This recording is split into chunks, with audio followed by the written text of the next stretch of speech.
ഇന്ന് സൺഡേ അല്ലേ, ഒരു 10 മിനിറ്റ് കൂടെ നിൽക്ക് ഫാത്തിമ. അല്ല വേണ്ട, നമുക്കൊരു ഹോർലിക്സ് കുടിച്ചിട്ട് വന്നാലോ? ഇത് ഹോസ്റ്റലാണ്, ബാക്കിയുള്ളവരൊക്കെ എന്നെ കളിയാക്കി തുടങ്ങി. ഒരു കാര്യം ചെയ്യ്, അടുത്ത സർപ്രൈസിന് വരുമ്പോൾ ഒരു കുപ്പി ഹോർലിക്സ് ആയിട്ട് വാ. ഇപ്പൊ പോ പ്ലീസ്.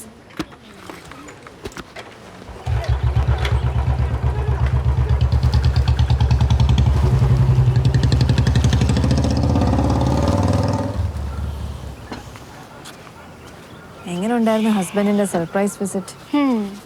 കരിമ്പിൻ ജ്യൂസിൽ പഞ്ചസാര ഇട്ട് കുടിപ്പിക്കുന്ന ടൈപ്പാ. അതെന്താ അത്? ഈ സ്നേഹിച്ച് കൊല്ലാന്നൊക്കെ പറയില്ലേ, അതാണ്. ഡെയിലി ഒരു 12 പ്രാവശ്യം വിളിക്കും. ചേച്ചി, നമുക്ക് ആകപ്പാടെ കിട്ടുന്നൊരു സൺഡേയിൽ എന്തൊക്കെ കാര്യങ്ങളാണ് ചെയ്യാനുള്ളത്? അപ്പോഴാണ് കോഴിക്കോട്ട് നിന്ന് ബൈക്ക് എടുത്തുള്ള വരവ്. എൻ്റെ ഫുൾ ഡേ വേസ്റ്റായി. നിങ്ങൾ സ്നേഹിച്ചല്ലേ കല്യാണം കഴിച്ചത്? അന്ന് അത്ര ബോധമില്ലേ ഉള്ളൂ. ഇപ്പോൾ തോന്നുന്നു കുറച്ചുകൂടെ കഴിഞ്ഞ് കെട്ടിയാൽ മതിയായിരുന്നു എന്ന്. കണ്ട് ബോറടിച്ചു തുടങ്ങി. ഇവിടെ പിന്നെ നേരെ തിരിച്ചാണല്ലോ. 19 വയസ്സുള്ളപ്പോഴാണ് ഞാൻ നന്ദേട്ടൻ്റെ കൂടെ ഇറങ്ങിപ്പോന്നത്. ഞങ്ങൾ തമ്മിൽ ഇഷ്ടമാണെന്ന് ഇതുവരെ അങ്ങോട്ടും ഇങ്ങോട്ടും പറഞ്ഞിട്ടൊന്നുമില്ല. പിന്നെ തമ്മിൽ കാണാതിരിക്കാൻ പറ്റില്ല എന്നൊരു മൊമെന്റ് വന്നു. വീട്ടുകാരോട് പറയാനുള്ള ധൈര്യമില്ലായിരുന്നു. ഞാനാകെ കൺഫ്യൂസ്ഡായി. അപ്പം നന്ദേട്ടൻ പറഞ്ഞു, നമുക്കവരെ പറഞ്ഞ് മനസ്സിലാക്കാൻ പറ്റില്ല, ജീവിച്ച് കാണിച്ചു കൊടുക്കാനേ പറ്റൂന്ന്. അടുത്ത ദിവസം ഞാൻ വീട്ടിൽ നിന്ന് ഇറങ്ങി. കുറ്റം പറയാൻ പറ്റില്ല, ഇത് കേട്ടാൽ ആരായാലും ഇറങ്ങിപ്പോവും. ആദ്യമൊക്കെ ഞങ്ങൾക്ക് രണ്ടാൾക്ക് കണ്ണിന്റെ മുമ്പിൽ നിന്ന് മാറാൻ പറ്റില്ലായിരുന്നു. പിന്നെ മോള് വന്നു. അപ്പൊ അവളായി താരം. മോക്കെല്ലാം നന്ദേട്ടനായിരുന്നു. ശരിക്കും ഒരു അമ്മ നോക്കുന്നത് പോലെ. പാല് കൊടുക്കാൻ വേണ്ടി മാത്രം എൻ്റെ എത്തിരും. ആ ആളാ അവളെ നന്നായി നോക്കണമെന്നും പറഞ്ഞ് 15 കൊല്ലം ദുബായി പോയി നിന്നത്.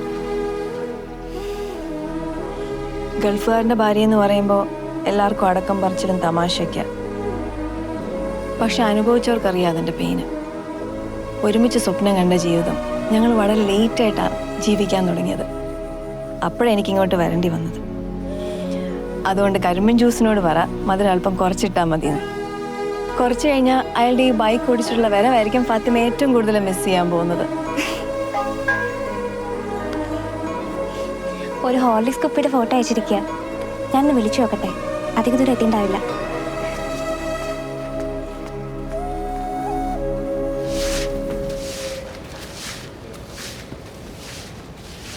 കുട്ടിയെ നീ ഒരു കാര്യം ചെയ്യേ. സാറ് വരക്ക് ടൈം ആച്ചേ. നീ സീക്കിരം പോയി அந்த கம்ப்யூட்டர் இருக்கிற டேபிள் இல்ல அது க்ளீன் பண்ணு. எனக்கு வெளியே கொஞ்சம் வேலை இருக்கு. G sir.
आपका गार्डन बहुत मनोहर है. मैं वो पू देख रहा था.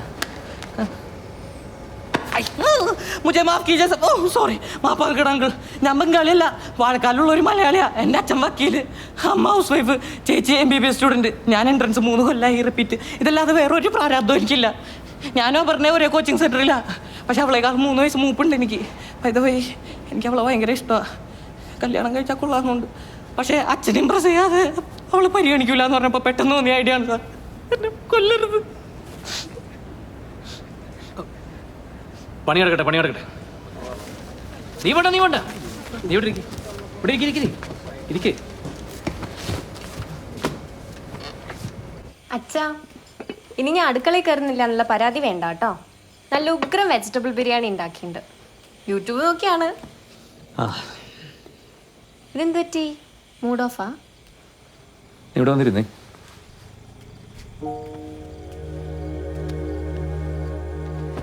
ഇന്ന് ഞാൻ ആ രവീന്ദ്ര ചതോപാധ്യായെ പിരിച്ചുവിട്ടു. വിചാരിച്ച പോലെയല്ല, അവൻ മഹാകള്ളനാ. അച്ഛനല്ലേ പറഞ്ഞു അവൻ ഭയങ്കര സ്മാർട്ടാണ്. സ്മാർട്ടാ, ഓവർ സ്മാർട്ട്. നിന്നെ പോലെ തന്നെ. രണ്ടാളും കൂടി എന്നെ ശരിക്കും പൊട്ടനാക്കി. അച്ഛൻ അതിന് എന്നെ ബ്ലെയിം ചെയ്യണ്ട. അവിടെ ജോലിക്ക് ചേർന്ന് അച്ഛനെ ഇംപ്രസ് ചെയ്യാന്നുള്ളത് അവന്റെ മാത്രം ഐഡിയ ആയിരുന്നു. അതൊക്കെ അറിഞ്ഞിട്ട് നീ എന്താ അച്ഛനോടൊന്ന് സൂചിപ്പിക്കാതിരുന്നത്? അതൊരു ഫ്രണ്ടിന്റെ തമാശയായിട്ട് ഞാൻ കരുതിയുള്ളൂ. അപ്പൊ ഞാൻ എങ്ങനെ അവനെ ഒറ്റിക്കൊടുക്കുക? സ്വന്തം അച്ഛനെ വിഡ്ഢിയാക്കുന്നതാണോ തമാശ? അച്ഛൻ എന്തിനാ ഇതൊക്കെ ഇത്ര സീരിയസ് ആക്കി എടുക്കുന്നത്? അവനങ്ങനെ ശല്യക്കാരനൊന്നുമല്ല. അപ്പോ നിനക്ക് ഞങ്ങളോട് എന്തും പറയാനുള്ള സ്വാതന്ത്ര്യമുണ്ട് അല്ലേ? ഇങ്ങനൊരു പയ്യൻ പുറകടക്കുന്ന കാര്യം, അല്ലെ അവനിങ്ങനെ ഒരു വേഷം കെട്ടുന്ന കാര്യമൊക്കെ ഞങ്ങളോടും തുറന്നു പറഞ്ഞൂടെ? എങ്കിൽ ഞങ്ങളത് എൻജോയ് ചെയ്യില്ലേ? ഇതിന് മാതിരി കളിയാക്കുന്ന പോലെ ആയില്ലേ? അച്ഛൻ എന്താ എന്നെ തീരെ വിശ്വാസമില്ലാത്ത പോലെ? എങ്ങനെ വിശ്വസിക്കാ പോ? കമ്പനിയിൽ വെച്ച് ഞാൻ അവരെ നേരിട്ട് പരിചയപ്പെടുത്തിയതല്ലേ. അപ്പൊ പോലും നിങ്ങൾ എന്റെ മുമ്പിൽ നാടകം കളിച്ചു. ഇതൊരൊറ്റ ദിവസം മാത്രം തമാശയല്ലല്ലോ. ഇന്ന് നിങ്ങൾ ചാറ്റ് ചെയ്തില്ലേ? നിന്റെ ഫോണും എടുക്ക. ആരൊക്കെയാണ് നിന്റെ ഫ്രണ്ട്സ്, എന്തൊക്കെയാണ് നിങ്ങൾ ചാറ്റ് ചെയ്യുന്നതെന്ന് ഞാനൊന്ന് കാണട്ടെ. ഒരാളുടെ പ്രൈവസി കയറി ഇടപെടാൻ വേറെ ആർക്കും അവകാശമില്ല. വേറെ ആരുമല്ലല്ലോ, ഞാൻ നിന്റെ അച്ഛനല്ലേ. വിട്. അപ്പു വിടാനാ പറഞ്ഞത്. ഏയ് വിട് അപ്പു.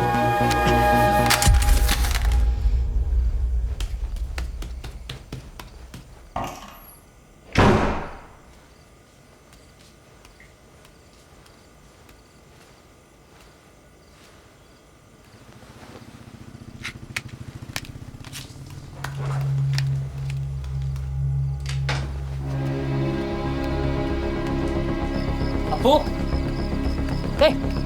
അപ്പു, നീ ഇതെങ്ങോട്ടാ? എന്നെ വിശ്വാസമില്ലാത്ത അച്ഛൻ്റെ കൂടെ നിൽക്കാൻ എനിക്ക് ബുദ്ധിമുട്ടാ. അപ്പു, വണ്ടി എടുക്കരുത്. ഈ വണ്ടി എടുക്കാൻ എനിക്ക് അച്ഛന്റെ പെർമിഷൻ ആവശ്യമില്ല. ഇത് എന്റെ അമ്മയുടെ വീട്ടുകാർ അമ്മയ്ക്ക് വാങ്ങിക്കൊടുത്തതാ.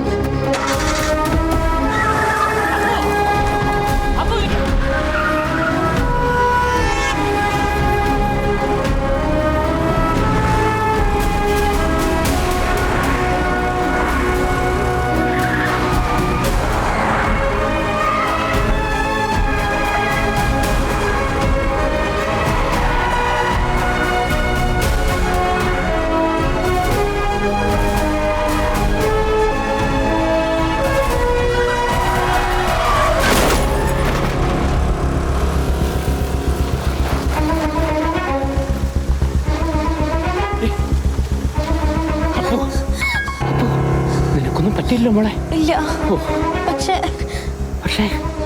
വണ്ടിയുടെ മുന്നിൽ ഒരാളുണ്ടായിരുന്നു. അയാളെ തെറിച്ച് വീഴുന്ന ഞാൻ കണ്ടു.